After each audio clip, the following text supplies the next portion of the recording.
Morning বন্ধুরা, শুভ সকাল। তো সকাল সকাল এখন 7:30 বাজে। এখন থেকে ব্লগটা শুরু করে দিলাম।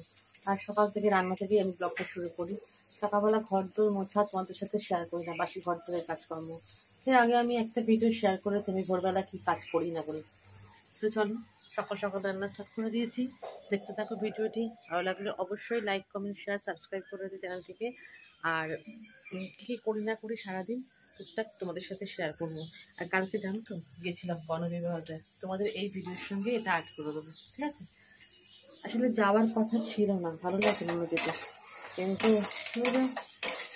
দাদা ভাই একবার যদি বলে নিয়ে যাবে আমাকে, নিয়ে যাবেই, জোর জবরদস্তি নিয়ে যাবে।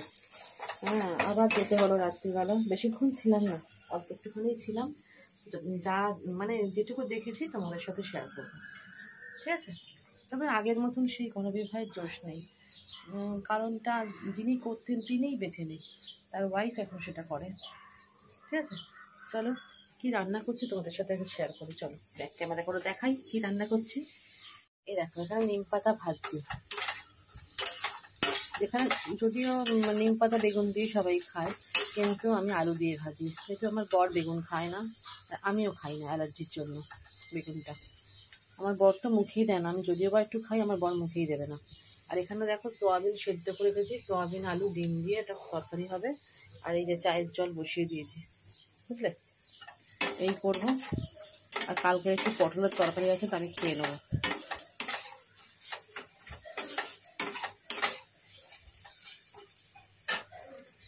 এই রান্নাবান্না করি।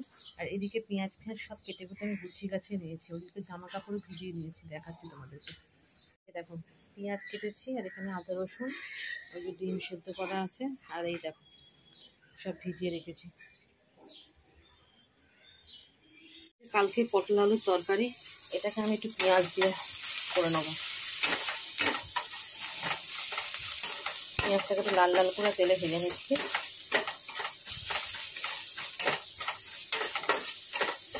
অনেকেই খায় পেঁয়াজ দিয়ে পটল আলুর তরকারি, আমি কোনোদিন খাইনি, আমি করি দেখি। দাদাভাইকে বললাম যে খাবে, পেঁয়াজ দিয়ে যদি করে দিই মাখা মাখা করে, বলে করো, ভালো লাগবে খেতে, ওই জন্য করছি।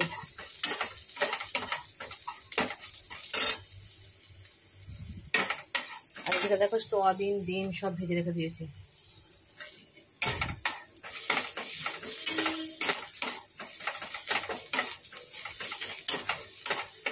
রান্নাটা যার যার আর্ট, বলো? রান্নাটা যার যার মন থেকেই আসে। আমার তো মন থেকে নানা রকম রান্না আসে, যখন আসে তখন বানিয়ে ফেলি। আর সব কিছু তোমাদের সাথে শেয়ার করতে পারি না গো। আর কি আমার কি বলবো বলো তো, ট্রাইপড রাখার জায়গাটা হয় না। আর এইখানে যে রাখবো, দেখো প্যাসেজটা দেখো, এই দেখো এই দেখো, এই যে প্যাসেজটা, ট্রাইপড যদি বড় করে লম্বা করে দিই অটোমেটিক্যালি সেই জায়গা ছেড়ে দেবে। ওই জন্য তো আমি রাখতে পারি না, হাতে নিয়ে করতে হয়। হাতে নিয়ে কতক্ষণ করা যায় বলো? এইবার দিয়ে দেবো পটল আলুটা।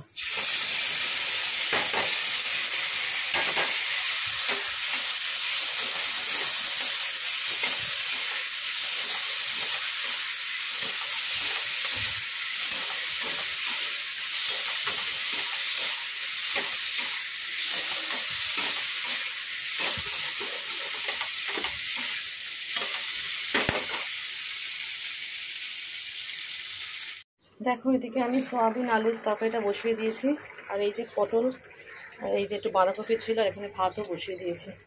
তো চলো, বাসন কোসন সব মাজা হয়ে গেছে, মেশিনটা আমি খুলবো এবার। চলো,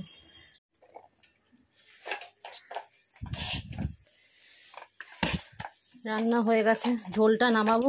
ঘরটা ততক্ষণ মুছে নিগো। দাদাভাই গেছে চুল কাটতে, এই যদি চুল না কাটে আর চুল কাটবে না। চুলটা কেটে আসো, রোববারে কাটতে পারে না, রোববারে ওর প্রচুর কাজের চাপ থাকে, ওই জন্য আমি আজকেই কাটো।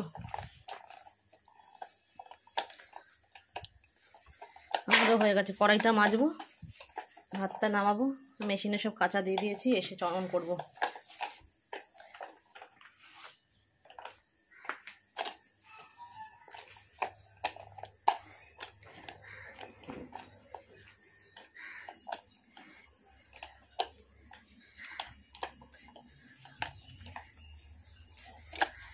সকালে এক দফা তো মোছা হয়, আবার এখন না মুছলে হয় না গো। ভীষণ এই পায়ে পায়ে এক হচ্ছে, পুজো টুজো হবে একই ঘর ধরে, পুজোর ঘর তো, ঠাকুর ঘর একই জায়গায়, অসুবিধা হয়ে যায়, খুব অসুবিধা হয়ে যায়। চলো এই বাসনগুলো ওইদিকে রেখে দিয়ে এবার অনেকক্ষণ পর তোমাদের সামনে আবার চলে আসলাম। চান টান করে তোমাদের সাথে কথা বলতে পারিনি গো, মানে ফোনটা হাতে নিতেই পারিনি। আসলে আমার বর তো গেছিলো চুল কাটতে এসছে, চুল কেটে এসছে 11টার সময়। আমি চান করে এসে পুজো করলাম, তাড়াতাড়ি করে পুজো করেছি। দেখছি দেরি হচ্ছে, পুজোটা করে নিলাম। তার মধ্যে মেশিনে কাচতে দিয়েছি, সেগুলোকে বের করলাম। তার মধ্যেও চলে এসছে, আমার পুজো মোটামুটি হয়েই এসেছিলো। ও চলে এসছে, ও খালি এসে বাটাটা দিয়েছে, চান টান করে নি, বাটা খালি সাজিয়েছে। তার মধ্যে কাঁচাগুলো বের করতে হয়, ছাদে মেলতে হয়, আবার মেশিন মুছে মুছে ঢাকা পাকা দিয়ে রাখতে হয়, কত কাজ থাকে না বলো। আর আমি ফোন হাতে নিতে পারি না, তাড়াহুড়ো করে করেছি। তারপরে ওর পুজো হতে খেয়ে ওকে খেতে দিয়েছি, ও বেরিয়ে গেল। এবার আমার নিশ্চিন্তে আস্তে আস্তে ধীরে সুস্থে এবার কাজ হবে। তো চলো এখন কি করবো বলো তো, টিভিটা ছেড়েছি, গান শুনছিলাম। আসলে টিভিতে দেখাই হয় না, একটু গানই শুনি, আমি গান শুনতে একটু ভালোবাসি। আর এখন আমি বের করে নিচ্ছি সবজি, কালকের জন্য একটু সবজি বেশি করে কাটবো। তো চলো কি করি না করি তোমাদের সাথে শেয়ার করছি। চলো, কালকে গেছিলাম, বললাম না গণবিভাগে গেছিলাম, তো চলো তোমরা দেখে নাও ততক্ষণে যে গণবিভাগে গেছিলাম যে কটা তুলেছি, মানে যতক্ষণ ছিলাম, আমি বেশিক্ষণ ছিলাম না, 5 থেকে 7 মিনিট হাঁটলে, সেটুকু তোমাদের সাথে শেয়ার করি। চলো দেখে আসো আগে গণবিভাগটা, ঠিক আছে? দেখো সন্ধেবেলা গণবিবাহতে চলে এসেছি। এটা মানে চৈত্র মাস পড়েছে শুক্রবার, বৃহস্পতিবারে এটা। দেখো হওয়ার কথা ছিল 14ই মার্চ, ভ্যালেন্টাইন্স ডে এর দিনকে। প্রতিবার সেদিনেই হয় গণবিবাহটা আমাদের এখানে, কিন্তু যেহেতু উচ্চ মাধ্যমিক পরীক্ষা ছিল বলে ওই জন্য ডেটটা পিছিয়ে এই ডেটে করা হয়েছে। আমি তো জানতামই না, যদি আমার বর যদি সকালবেলা না বলতো যে যাবে গণবিবাহ হচ্ছে। প্রতি বছর গণবিবাহের দিনকে দেখতে আসি একটুখানি, আমার ভালো লাগে এই দিনকে। অনেকেরই বিয়ে হয়, যারা খুব গরিব, অনেক দূর দূরান্ত থেকে, গ্রামগঞ্জ থেকে আসছে, তাদেরও বিয়ে হয়। একসময় এই জায়গাটা ছিল যেন জনসমুদ্র যাকে বলে, মানে একটু পা ফেলার জায়গা থাকতো না, মানে এত লোকারণ্য থাকতো এই জায়গাটা। কিন্তু আজকে এসে দেখছি আমি পুরো উল্টোটা, অনেকটাই ফাঁকা ফাঁকা, কেমন যেন শূন্য শূন্য মনে হচ্ছে। যে কটা লোক আছে কিন্তু এই কটা লোকের থেকেও বেশি লোক থাকতো। আর সামনে একটা স্টেজ আছে, এই সামনেটা দেখছি এটা হচ্ছে মণ্ডপ, এখানে বিয়ে হচ্ছে, মানে 7 পাকে ঘোরা হচ্ছে। আমরা তো অনেক দেরি করে এসেছি, এক দফা হয়ে গেছে।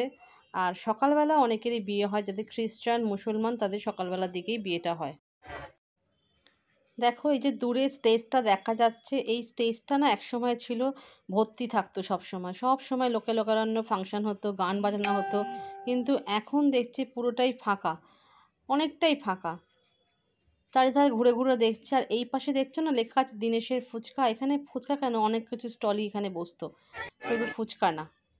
চলো তোমাদের সাথে শেয়ার করি, যাদের বরকনের বিয়ে হচ্ছে সেইটুকু শেয়ার করি। দেখো এখানে অনেক বরকনেই বসে আছে। আর এখানে লিস্টটা দেখো কী কী দিয়েছে নবদম্পতিকে, অনেক কিছু দিচ্ছে, সেলাই মেশিন থেকে, সাইকেল থেকে, তারপরে খাট থেকে, শীতবস্ত্র থেকে, আলমারি থেকে, অনেক কিছু আছে এখানে। অনেক মশারি, বিছানা সজ্জা, বাসনপত্র, সেলাই মেশিন।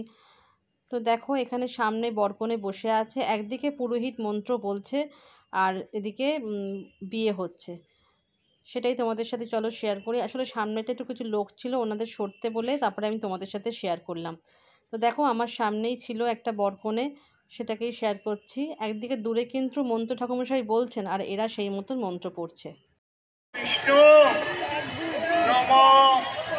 অপবিত্র পবিত্র বা সর্বাবস্থান অত পিবা যৎসরেত পুণ্ডরীকাক্ষং সবাহ্যং অভ্যন্তর শুচি নম শুচি নম শুচি নম শুচি নম মাধব মাধব সর্বমঙ্গল হে তবে সর্বমঙ্গল মঙ্গল বরেণ্য বরদং শুভম নারায়ণ নমস্কৃত্য চারিধার ঘুরে ঘুরে দেখতে দেখতে হঠাৎই চোখ পড়ে গেল দূরে দাদার ছবির দিকে, যিনি আমাদের কাউন্সিলর ছিলেন, চলে গেছেন তিনি।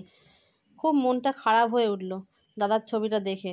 একসময় দাদাই এই আলোয় ফেরার সংস্থার উদ্যোক্তা আর গণবিবাহের উদ্যোক্তা। এনার জন্যই আজকে এই গণবিবাহ হয়ে যাচ্ছে এখনো অবধি। কুমড়ো দিয়ে তরকারি খাবে, পটল দিয়ে কুমড়ো দিয়ে আলু দিয়ে তরকারি খাবে, রুটি খাওয়ার জন্য এটা।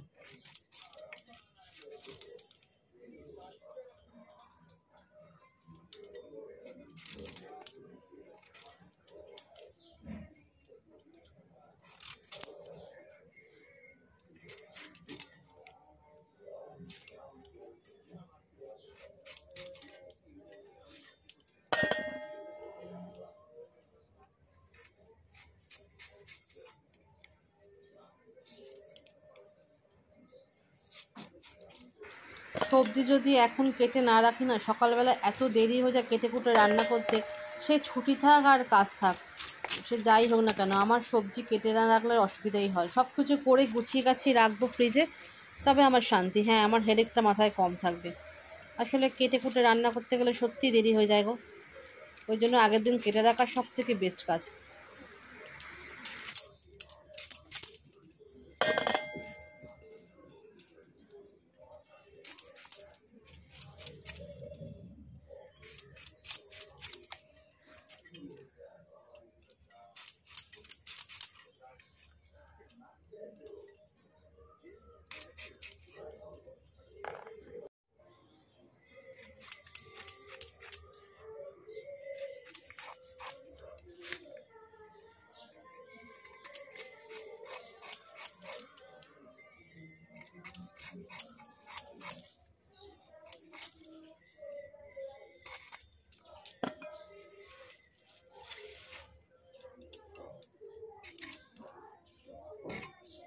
পটলগুলো এত কচি পটল, আর সাদা পটল খেতে খুব ভালো লাগে।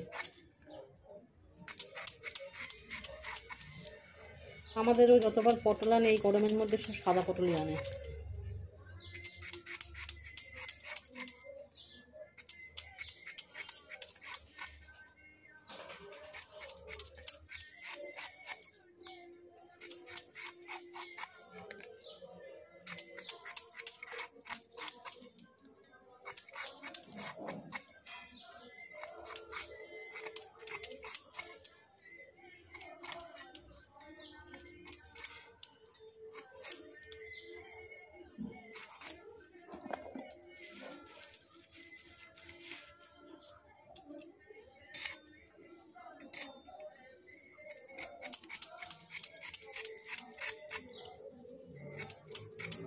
আমার সবজি সব কাটা হয়ে গেছে। এখানে কেটেছি, দেখো কুমড়ো পিস পিস করে কেটে নিয়েছি। এখানে একটা কুমড়োর বড়া করব, আর এই তরকারিটা করবো রুটি খাওয়ার জন্য, আলু দিয়ে কড়াইশুঁটি দিয়ে। আর এটা দিয়ে পটল কুমড়ো আলুর তরকারি করবো একটা। আর এখানে দেখো পাট শাক ধুয়ে নিলাম, পাট শাক কোচানোই ছিল আমার। এটা পাট শাক দিয়ে মুগের ডাল করবো কালকে। আর এখানে এখন মোচাটা আমি উপরে নিয়ে যাবো সেদ্ধ বসাতে। তো চলো উপরে যাই।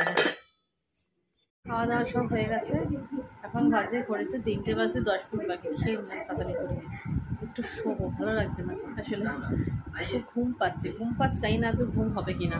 খেয়ে তো নিলাম, খেয়ে নিয়ে টিভিটা দেখছিলাম, টিভিটা বন্ধ করবো, এখন শোবো জাস্ট। তো চলো এখন আর আসছি না, বিকেলবেলা তোমাদের সাথে দেখা হচ্ছে। এখন সন্ধ্যে দেবো ঠাকুর, বা ছাদে কাছে জল দেবো, তখন আসছি, ঠিক আছে?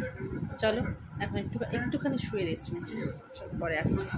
হ্যালো বন্ধুরা, তো সন্ধে হয়ে গেছে। আমি তো সন্ধেবেলা পুজো টুজো করে নিয়েছি, দেখো ঠাকুরকে শয়নে দিয়েও দিয়েছি। আর এদিকে দেখো ঠাকুরের বাসন রেখেছি, বাসনটা একটু পরে মাজবো। আর রাত্রিবেলা রুটি করতেও লাগবে, তরকারিপাতি জাল দেবো। এখন তো গরমকাল পড়ে গেছে, আর বেশিক্ষণ তরকারিপাতি সকালে রান্না বেশিক্ষণ রাখা যায় না। তাও নিরামিষগুলো আমি কী করি বলো তো, নিরামিষগুলো আমি আলাদা করে রাখি। সেগুলো আমার তো ফ্রিজটা নিরামিষ যেহেতু, আমি নিরামিষগুলো দুপুরবেলা খাওয়া হয়ে গেলে ফ্রিজে তুলে দিই, আবার রাত্রিবেলা খাওয়ার আগে বের করে গরম করে নিই। কিন্তু যেটা আমিষ সেটা তো আমাকে গরম করতে হয়। আর আমিষ আমার ফ্রিজ না, আমি ফ্রিজটাকে ইচ্ছে করি আমিষ করি না। আমিষ করলে তো হয়েই যায় বলো আমিষটা, কিন্তু যতটা পারে নিরামিষ করে রাখার চেষ্টা করি। নিরামিষ করে রাখি তার কারণ আমি ফুলটা ঠাকুরের রাখতে পারি। ঠাকুরের ফলটা রাখার জন্য তো জায়গা দরকার, সেটার জন্য রাখি। আর ওই জন্যই আর লাগে না আমি। আর যদি মনে করো কিছু যদি এই টোকাটা বেঁচে যায়, মানে আমিষ জাতীয় কিছু মাছ বা মাংস টাংস আমি 2-3 বার করে জাল দিয়ে রেখে দিই পাখার তলায়, তাতে কোনো অসুবিধা হয় না, নষ্ট কম কোনো জিনিসই হয় না, এই আর কি। তা আর ভিডিওটা বেশি বড় করব না, তোমাদেরকে দেখালাম আমাদের এখানকার গণবিবাহটা। তবে আগের মতন সেই গণবিবাহ এখানে হয় না এখন আর। আসলে যে ছিল উদ্যোক্তা সেই আর এখন নেই গো। মানুষটাকে ভগবান কেড়ে নিয়ে নিয়েছে। আর মানে এত ভালো মানুষ ছিল না, কি বলবো, মানে সবার জন্য করেছে, আপ্রাণ দিয়ে আপ্রাণ চেষ্টা করে সবার জন্য করেছে। যেখানে বিয়ে হতো 150 লোকের, 160-70 লোকের বিয়ে হতো, এরকম 160-70-150 এরকম এরকমই বিয়ে হতো। আজ থেকে গণবিবাহ হচ্ছে না আমাদের এখানে, প্রতি বছর ভ্যালেন্টাইন্স ডের দিনকেই হয় এই বিয়েটা। কিন্তু যেহেতু এবারে উচ্চ মাধ্যমিক পরীক্ষা পড়ে গেছে, অনেকে আপত্তি করছিল বলে এই জন্য ডেটটা পিছিয়ে কালকে রাখা হয়েছিল, কেন আজকে থেকে চৈত্র মাস পড়ে গেল। তা সেহেতু কালকে মনে হয় লাস্ট বিয়ে ছিল, ওই জন্য বিয়েটা কালকে হয়েছে। কতজনের বিয়ে হয়েছে জানো? 14 জনের বিয়ে হয়েছে। যেখানে এত লোকের বিয়ে হতো সেখানে 14 জনের বিয়ে হয়েছে। আসলে ওনার বউ এটাকে ধরে রেখে দিয়েছে, যেহেতু ওনার স্বামী জিনিসটাকে খুব ভালোবাসতো। এটা আলোয় ফেরা একটা সংস্থা, এটা আলোয় ফেরা। এই আলোয় ফেরা সংস্থা, ওরা শুধু এই গণবিবাহ করে বলে তা না, ওরা বিভিন্ন গ্রামে গঞ্জে গিয়ে দুস্থ দরিদ্রদের সাহায্য করা থেকে আরম্ভ করে অনেক কিছুই করে এরা কাজ গরিবদেরকে। তারপরে এই যে বন্যা ফন্যা হলে তারপর আরও অনেক ক্ষয়ক্ষতি মানুষের হয়ে গেলে, এই যে করোনায় এত লোকে মানুষ খেতে পারেনি, এরা সব সাহায্য করেছে। মানে যে মানুষটা ছিলেন আর কি, উনি আমাদের এখানকার কাউন্সিলর ছিলেন। উনি নেই আর। আজকে এই পুজোটা আসলে মনে হয় 2 বছর হবে, এই পুজোটা আসলে। মানে আমরা ভাবতে পারি না যে মানুষটা নেই, এত সবার জন্য করেছে। ওনার বউ এই জিনিসটাকে ধরে রেখে দিয়েছে, উনিই করে। যেখানে এত লোকের বিয়ে হচ্ছিল সেখানে 14 জনের বিয়ে হচ্ছে। আর যেটুকু জিনিস দেয় ওই দেখবে তোমরা, ভিডিওটা ভালো করে লিস্টটা টাঙিয়েছে, সেই লিস্টের মধ্যে দিয়ে দিয়েছে কী কী দিচ্ছে ওরা, মানে বিয়েতে আর কি। বরকনেকে খাট দিয়েছে, ছোট একটা আলমারি, সাইকেল, মানে যেসব যেসব জিনিসগুলো দরকারি কাজে, মেশিন, সেলাই মেশিন আছে, এইসব জিনিসগুলো দেয়, আরও অনেক কিছুই দেয়। তোমাদের সাথে শেয়ার করলাম, ভালো লাগলে অবশ্যই দেখো, লাইক করো, কমেন্ট করো, সাবস্ক্রাইব করো চ্যানেলটিকে, ঠিক আছে? তো চলো আজকের মতন টাটা, দেখা হচ্ছে একটা নেক্সট ব্লগে, ঠিক আছে? আজকের মতন টাটা, চলো পরের ব্লগে আবার দেখা করছি।